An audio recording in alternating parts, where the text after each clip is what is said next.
श्री श्री ठाकुर अनुकूल चंद्र 138तम शुभ आविर्भाव महोत्सव अनुष्ठित हो जाइछि। बड़दांकर कटक शुभागमन और कटक सत्संग विहार प्रतिष्ठार सुवर्ण जयंती महोत्सव आसंता 14 तारिख कटक तल बालीजात्रा पड़िया अनुष्ठित हेबो। एथिरे सारा देश तथा राज्यर कोण अनुकोणरू 50,000 रु अधिक भक्तों समागम हेबो। एही महोत्सव रे भजन कीर्तन और प्रार्थना आलोचना चक्र और प्रसाद सेवन कार्यक्रम अनुष्ठित हेबो।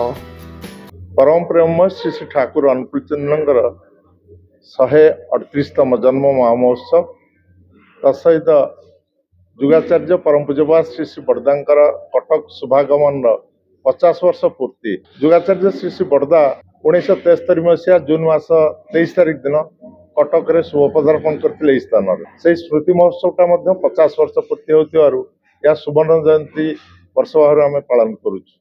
तत्सहित कटक जिलार जेते केन्द्र विहार मंदिर अच्छे सेठाकार कर्मकर्ता गुरु भाई माँ माने सर्वसाधारण को एथिरे सामिल करा जायछि। सेहि मानकर शुभ प्रचेष्टा रे ए उत्सवटा आगामी 14 तारिख डिसेम्बर प्रातरु रात्र पर्यंत विभिन्न मांगलिक अनुष्ठान भितर दे यह परिपालित हबो। एथिरे प्रातरु वेद मांगलिक नहवत रहिबो। तत्परे उषा कीर्तन गोटे कटक सहर परिक्रमा करिवो। कीर्तन दल गोटे परिक्रमा करिवे।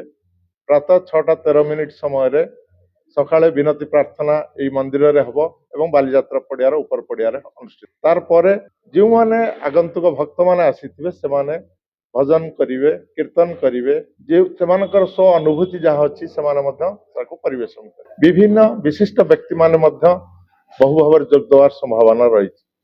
जेभली आमर सर्वभारतीय सत्संग अनुष्ठान तार संपादक डॉक्टर विनायक महापात्र जोग देवे।